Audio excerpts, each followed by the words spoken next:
My husband and I spent $40 finishing my mother-in-law's basement.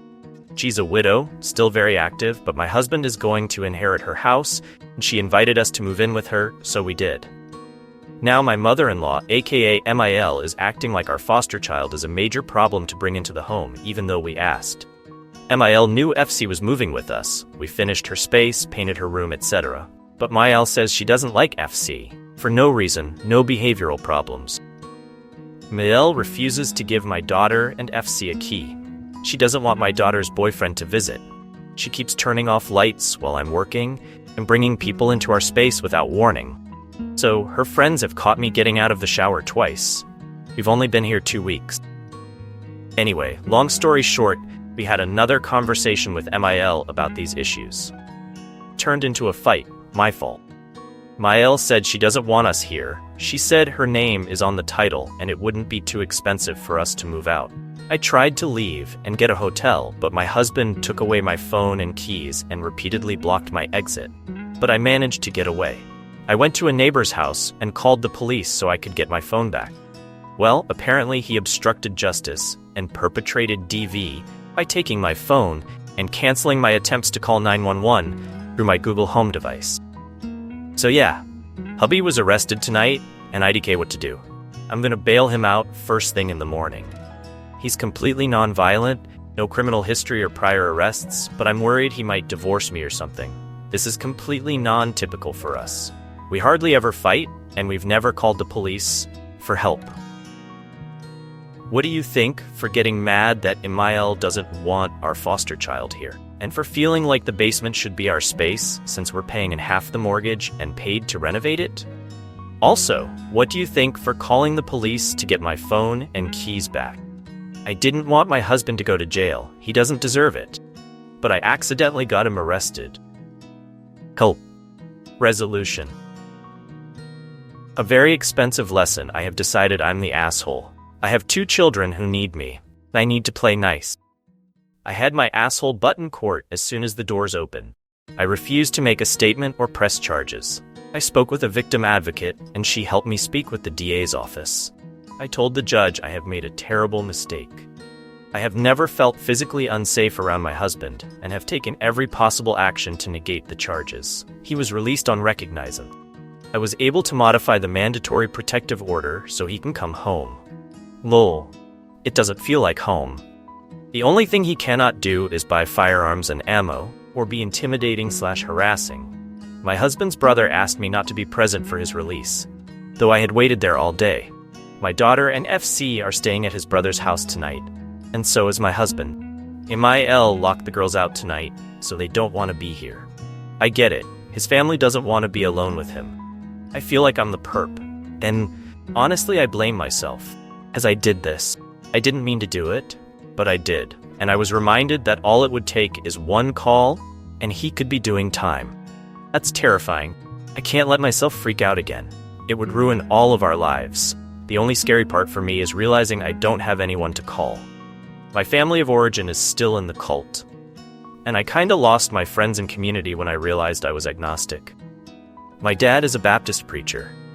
My family thinks I'm going to burn in the lower regions of hell and drag my daughter along with me. We haven't spoken in 5 years. I also don't really have money because I haven't been working and sunk my money into renovations. I lost my job unexpectedly, and we decided it was better for me to focus on the renovations and blending 2 or 3 households than to look for work. I'm currently making myself scarce in MIL's basement. I've been keeping hubby's family updated, but I'm pretty sure they hate me. No one is talking to me, and honestly, I hate myself. My husband's brother straight up refused to speak with me in court today, and MIL hasn't talked to me or answered since I told her he was detained. My husband came over briefly to pack a bag. I apologized profusely. He says I hit him. Don't remember doing that, but I guess it's possible.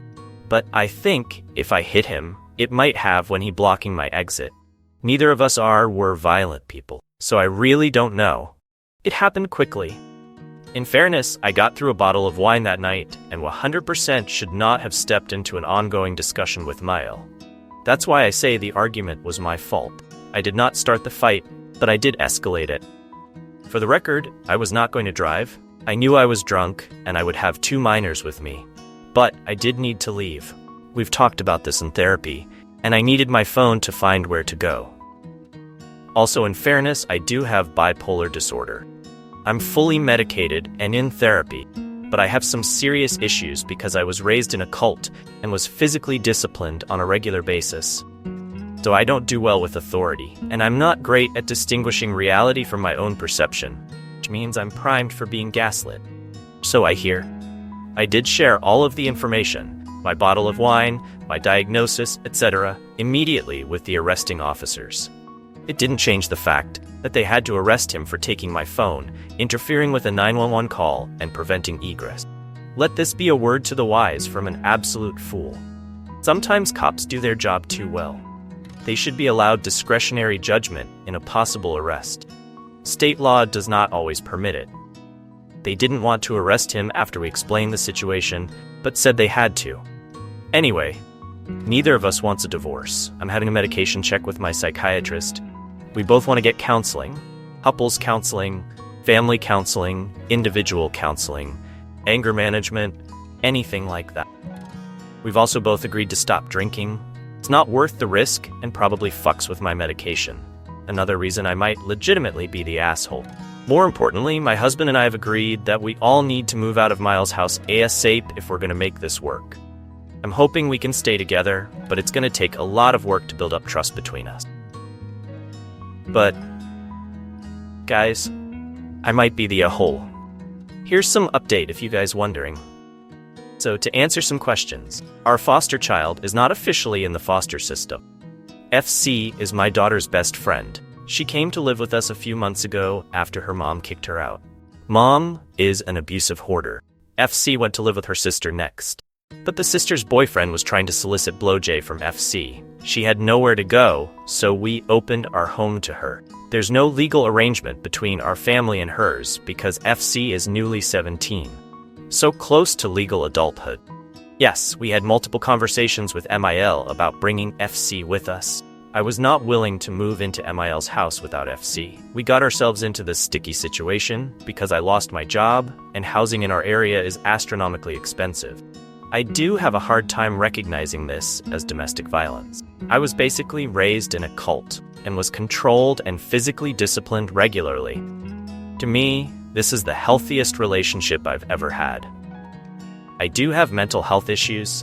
I'm in therapy and on medication. I was definitely triggered last night, but I don't feel I had an unreasonable reaction to the circumstances. MIL said she didn't want us there, but was not planning to kick us out that night. My husband prevented me from leaving because I was packing to leave immediately. At least for one night.